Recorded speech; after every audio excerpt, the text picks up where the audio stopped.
story of Cyberpunk 2077 is the same across the board, with the three types of people you can portray: Corpo, Street Kid, or Nomad.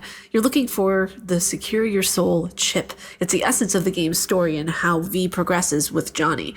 How to secure your soul, but for a price. Trust the Arasaka Corporation or die with your virtue at the hands of life. Cyberpunk 2077 has been at the hands of some controversy and recently trusted whether or not CD Projekt Red really had their audience's best interest at heart, or they just wanted money and clout to boost their platform.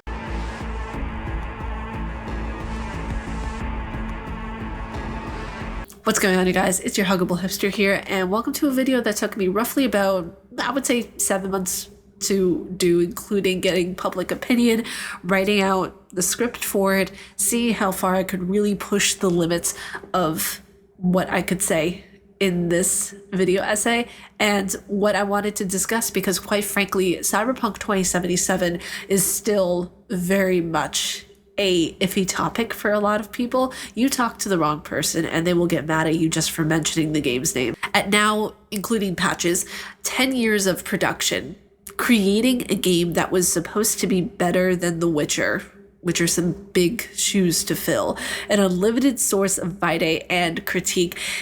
When we say that biting off more than you can chew is an understatement with this game, we mean it in all sincerity. And when I say we, I'm talking about the gaming community as a whole, because I think I speak for a lot of people when I say that this game, while some parts of it are good, it needed more time. It needed to be worked on a lot more. I will get to all of that. I'm kind of skipping ahead here, but when we see a game that creates so much noise, you have to wonder if the noise is valid or if it's just that, noise.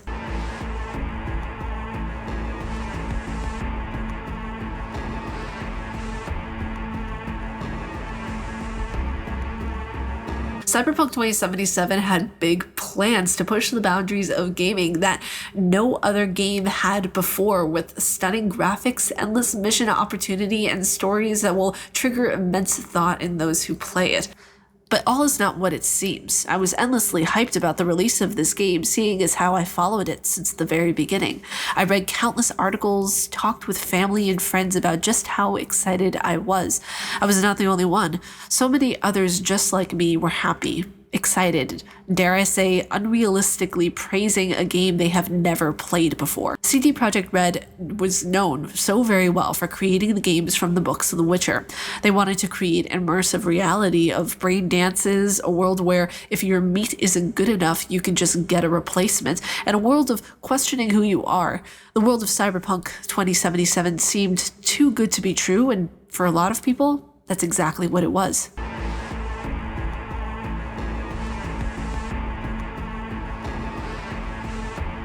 So we're going to be going over right now some public opinion about the game. I have to say, I got such a variance of public opinion. It was absolutely mind-boggling and so just heartwarming to see everybody wanting to contribute to this video. So everyone who left a comment on the tweet for this video, I appreciate you. Thank you so much for letting me use your opinion, your perspective about Cyberpunk in this video.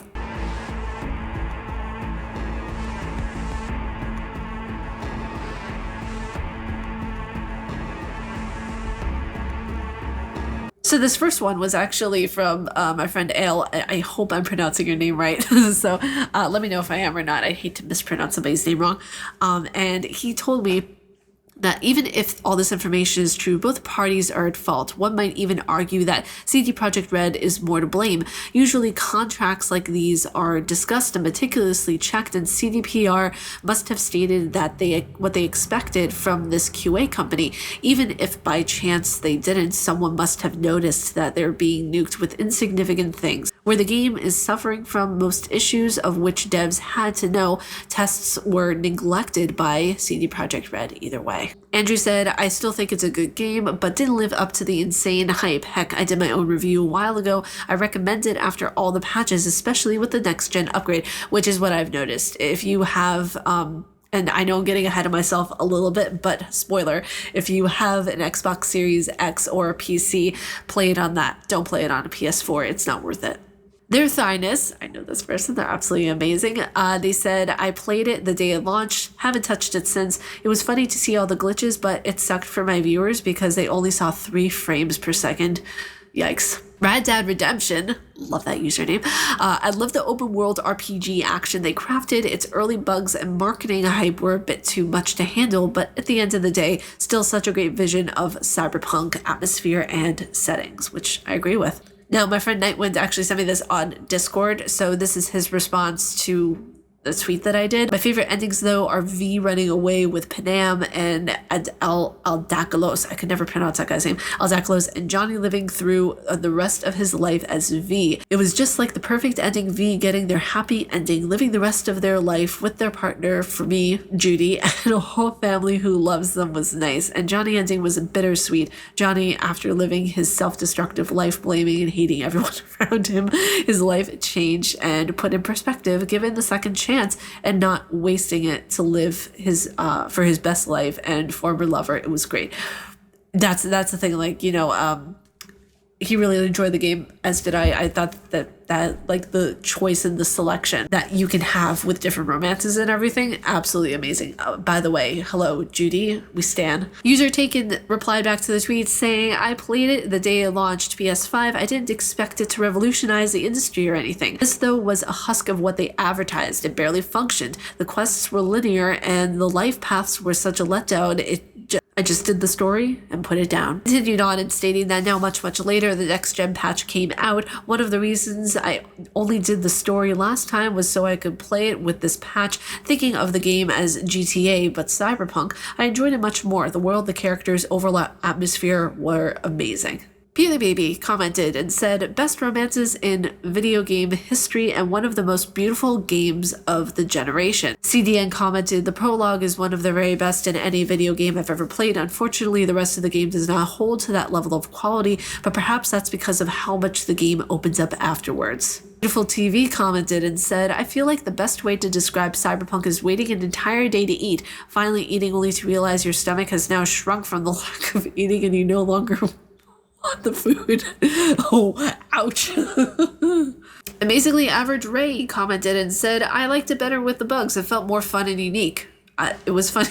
When they fixed the bugs, it became just a looter shooter with a couple of good side quests and nice visuals. Did 2 playthroughs, but I won't be returning to it probably. John commented stating that some of the best side quest stories I've ever played. That's how I feel. I really enjoyed the side quests. We have more over here that the comments were never ending on there. It was really intense, honestly. Usama Javaid, I hope I'm pronouncing your name correctly, stated that I hate that it lacks the depth that cyberpunk stories are supposed to have.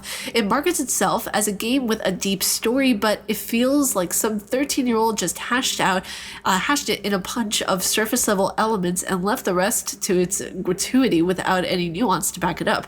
I don't have many problems with its gameplay since it's sci-fi Far Cry. Okay, that's fun, but in fact a problem. It's barely an RPG with some of the bare-bones branching paths, if they even exist. I ain't much role-playing in this RPG. Honor commented and stated that though I'd never played after its disastrous launch, picked it up on a whim earlier this year and fell in love with it. Great writing, memorable characters, incredible world, engaging quests. Such a shame it was so heavily marred by the initial release. That's Some commented and stated, played it on my PS5 at launch and loved that game. Didn't live up to the hype IMO, but that story was unforgettable. Decent shooting mechanics mixed with outstanding melee and hacking modding made for very fun combat. I fortunately did not have many bugs except for an occasional audio glitch here and there, but there is one thing I loved above all, and it's the characters. CDPR is top tier at developing characters, and this game is just as good, maybe better. I have so much love for Jackie and Judy and Johnny and Panam and Takamura and River. And also I picked this game for my Game of the Year 2020. I love that. I love that so much. That's really, really amazing. Chris Not So Redfield commented and stated that probably my favorite game I've played this year. Everything about it was amazing, and I'm just plain in love with the world. I don't mind the bugs, and I honestly can't wait for the DLC. I do wish the level cap were higher. Gatestays commented and stated, I played it on PC from the start, so I didn't have issues like console players did. It was more unpolished than Witcher 3, but I was still sucked in by the charm of Night City and the characters. Java commented, I loved it. It's not perfect, but the city is just an incredibly well-realized setting. The quests were interesting as ever for CDPR, and the gunplay is solid for an RPG. Elegant commented and stated, one of the most boring games I've ever played. The bugs and glitches hid the fact that this is a very bare-bones action RPG with subpar gear and skill systems. The brain-dead AI in the streets breaks the immersion, and it tries so hard to be edgy that it falls flat and becomes bland. Howdy Johns commented and stated, the worst thing about Cyberpunk 2077, it's hard to ethically play due to the sheer volume of outright lies from the upper management, the broken promises about the game being ready, the things you'd be able to do, the dynamics, NPCs. My heart goes out to the devs. The best thing about Cyberpunk 2077, Night City is a top 10 video game city. The unique pieces of graffiti, the landscapes, the shift from corporate towers to desert badlands. It's such a cool place to explore. If they replace combat with parkour, the game might even be better. EastDJ commented, I played it day of the release and I loved every inch of it. Yes, there were bugs, but I barely ran into them. I played on PC. The game was amazing. The story was well done. The mechanics were decent. I'm glad they updated. I need to play it again. Nice. Matt Belmont commented, I was initially hyped just like everyone else was, but after seeing how it launched, I haven't picked it up and probably won't until I get a PS5, just so I can have the best experience possible with it. Sam commented, enjoyable action, especially when living out your greatest Blade Runner fantasies, with tons of variety, but it was way too overhyped and the bugs that came with it at launch were extremely problematic. The customization was good, but could have been great with more dev time. Dana commented, I just finished it. Thought it was a good game. The side characters are great, especially Panam, Judy, and Rivers. Some skills felt useless sometimes, like crafting. AI was meh, and PCs felt brain dead. That's how I kind of felt too, so you're not alone in that. G commented and said, if it wasn't for the story, I won't complete it due to the bugs and glitches. The game crashes on me 4 times in one day. Wow. But it didn't stop me from playing it. The story was amazing. But the one thing they did miss is the life path. I wish they went more in depth in life path. Interesting. Okay. And last comment. As a cool world, great writing on a good story, side quests like Delamain shine. The gameplay is largely the same in other areas. Some unrealized potential, like making decisions, truly matter. I played at launch on PS5 and experienced a full crashes probably once every 4 hours. Oh, that's not good. So those were all the comments that were under the tweet that I posted. And the thing is that it is so well balanced. Like, as I was reading those comments, I was like, oh, there are some comments that just really didn't like the game. There are some people who really, really enjoyed it. There were some people who were kind of indifferent, in between, might go back and try it again type of thing. It's so diverse, the amount of people who wanted to love the game, but couldn't because of the way that it was delivered. If that doesn't say anything, I don't know what does. For me personally, even though that this game, it's on my top 5. I love it for the story. I always will love it for the story. The fact that the concept of a secure your soul program. Like, I love the concept of a secure your soul program. It's absolutely such a genius idea. Even though I'm in love with all of it, I am so humbly ready to admit that it has issues. Not just with the game, with management, with the way that it was delivered, with CD Projekt Red. There's a whole host of issues that need to be dealt with and need to be confronted, because you can't just be blind to a game because you love it. Nothing gets done that way. The fact of the matter is that if you love a game and you're ready, willing, and able to critique it, that just means you care that much more. If you blindly love a game, do you really love it, or are you just hyping it up because you want the company to give you a shout out on Twitter?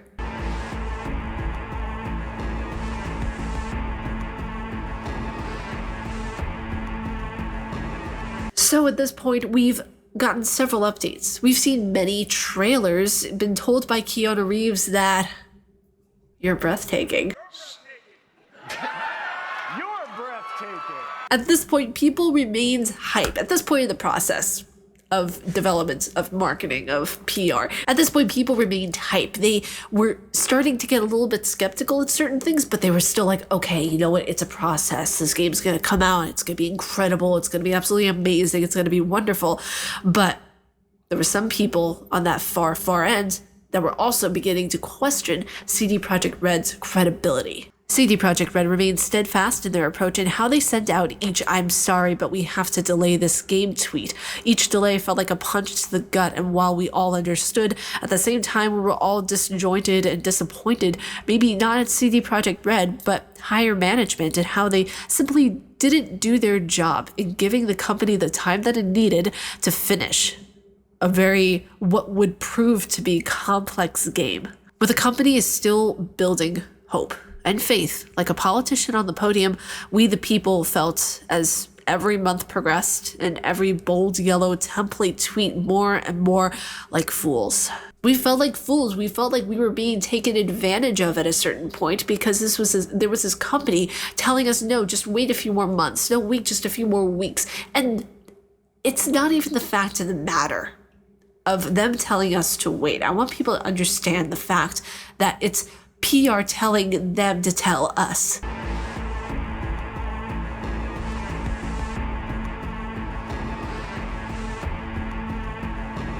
With a game that was first announced in 2012, a first trailer that was delivered to us in 2013, an initial release date set for April 16th of 2020, and 3 delays, this game has been through a marketing and developmental hellhole. When Cyberpunk 2077 went gold, we all thought that it was going to be too good to be true. I thought I was going to get another tweet notification from CDPR stating, oh, but another month. There must be another delay, because that's just what we've been conditioned to believe in. It's what we've been conditioned to react to. Leading up to the release, people were now starting to get angry, like visibly, viably angry at this company. Even though a lot of them had the game pre-ordered, it almost felt like a planned out thing to an extent, where the game was doomed from the start because of how poorly management decided to deal with this. CD Projekt Red aren't angels by any means, but I feel like management is the main cause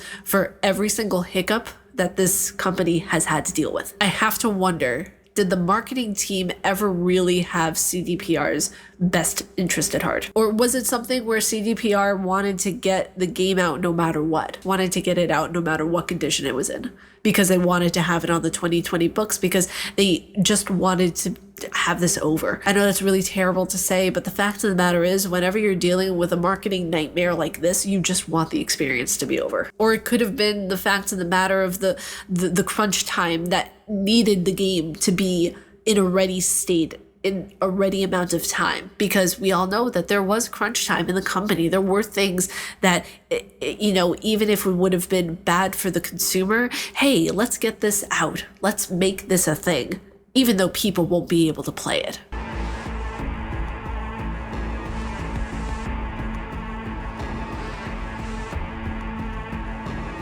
The day of the release, the day that has been so long awaited, just by everybody. Cyberpunk 2077 will be gracing shelves and consoles, and now will be up to the people to decide. Fast forward, not even a few hours in, already pictures, screenshots, game capture, you name it, of the multitude of bugs that were being in the game, that people were capturing from the game. All the bugs, glitches, and all the nightmare of what was happening just completely takes over the gaming community with a play-by-play of what everyone's experience is. Sometimes you would even see pictures of characters that looked like they were straight out of the PS1.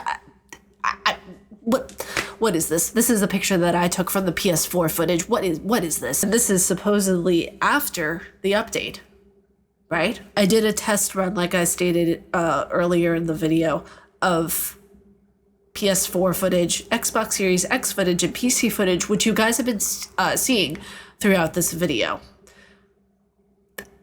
The amount of bugs that I experienced, even with the patches that we have out right now, were insurmountable. There were so many bugs that I was experiencing on the PS4, crashes, stalls, you name it. It was absolutely endless. There were mobs of angry gamers demanding refunds demanding that it be taken down from the PS Store. Some gamers went as far as to send death threats to CD Projekt Red and its staff, which, by the way, don't ever do. Don't be dumb. Don't do that. The game was released in an unfinished, unpolished state. Some parts of the game, a ghost town, trapped in time and most likely will never be fixed. While I don't have much room to talk since I have had only 5 bugs to count and no performance issues when I first played it on the Xbox Series X, I hear the pain of the people who spent their hard-earned money just wanting a great product, not being told anything until we hear it from YouTubers, leakers, or the Twitter feed. The game was eventually taken off the PS Store and remained only on Xbox and PC for a while until the problems could be fixed for PS4, but in reality, they were never fixed for the PS4, just painted over with a good PR coating. They fixed things, but not for the previous gen console, mainly for Xbox Series X, PC, and PS5. I'm of 2 mindsets. While I feel like, yes, let's go towards the future. Let's go and, build things that are only for the PlayStation 5 and Xbox Series X and S and PC. There are also people who can't afford those things. There are people who only have an Xbox One or, a PS4 or, not even a PC, maybe only a Switch at some point, or maybe what they could afford as just a luxury ticket item was a Steam Deck. And that's how they're playing Cyberpunk 2077. We have to think of all these different avenues because not everybody's a content creator that can afford all of these different things.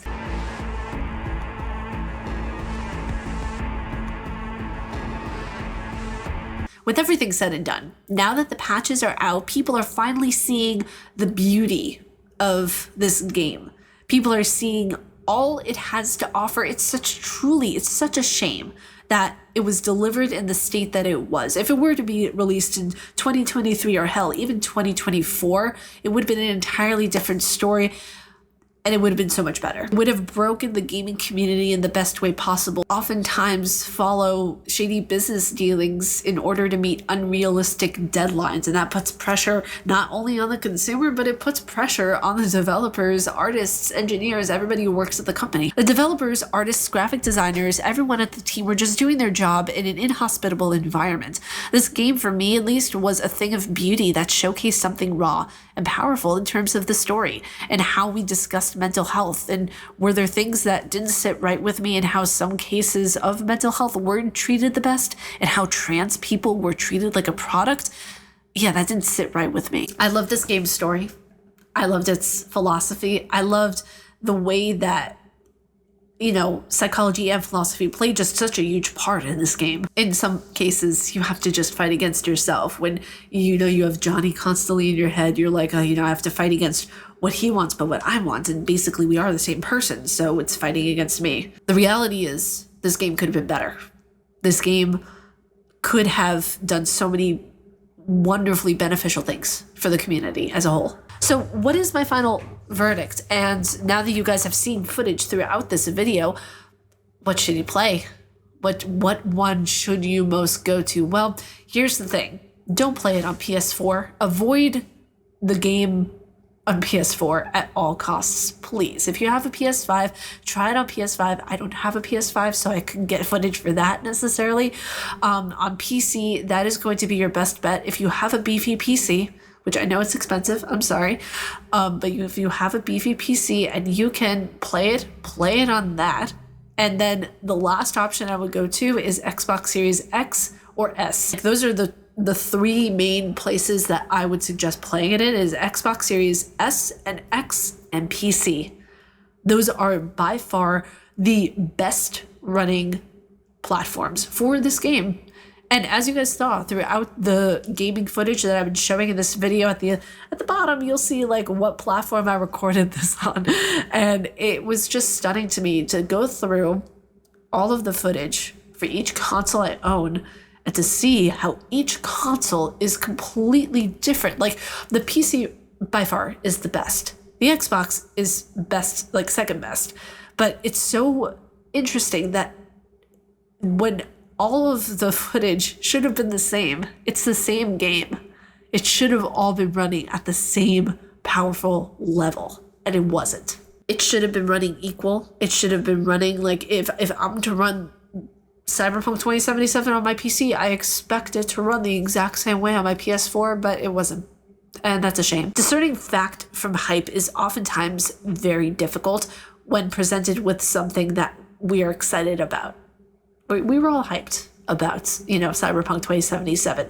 A lot of the time, the hype can prove to be very misguiding because we're excited about something that we have no idea what it is yet. But when you put your bias away and you look at something for what it really is, you'll find yourself more open-minded and more willing to understand the whole instead of just the one. But you guys, that was it for today's video essay on Cyberpunk 2077, a year and a half later. I hope you guys enjoyed it. And if you all like my face and what I do, please be sure to subscribe and hit the bell down below because I make videos every Monday, Wednesday, and Friday. Stay casually nerdy, you guys, and I'll see you all in the next video. Bye, you guys. A thing of beauty will never fade away. I see your eyes, I know you see me. Like a ghost, how you're everywhere.